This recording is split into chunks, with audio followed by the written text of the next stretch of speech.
Pemirsa, keterpurukan ekonomi Bali saat ini harus menjadi pecut untuk tidak lagi mengandalkan sektor pariwisata.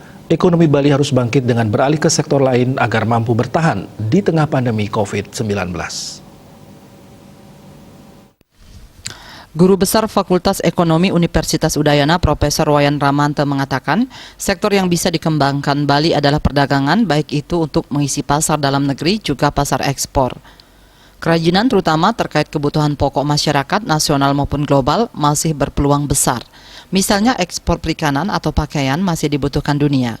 Potensi ini diharapkan agar lebih diintensifkan. Selain itu harus menggali sektor-sektor yang tidak terkait langsung dengan keramaian. Karena di tengah pandemi, upaya menjaga kesehatan dengan menghindari keramaian menjadi kunci yang utama memutus penyebaran virus corona. Kondisi ini harus dihadapi dan dikelola dengan baik, yang intinya adalah harus melakukan sesuatu. Profesor Ramanta menegaskan harus ada terobosan-terobosan untuk bisa survive. Memang tidak mudah dan tidak bisa cepat lepas dari pariwisata, tapi untuk bertahan saat ini harus dilakukan. Nantinya pariwisata tetap akan menjadi sektor unggulan dalam pertumbuhan ekonomi Bali.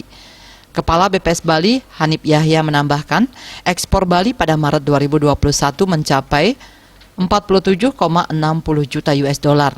Ekspor kumulatif dari Januari-Maret 2021 sebesar 122,63 juta US dollar.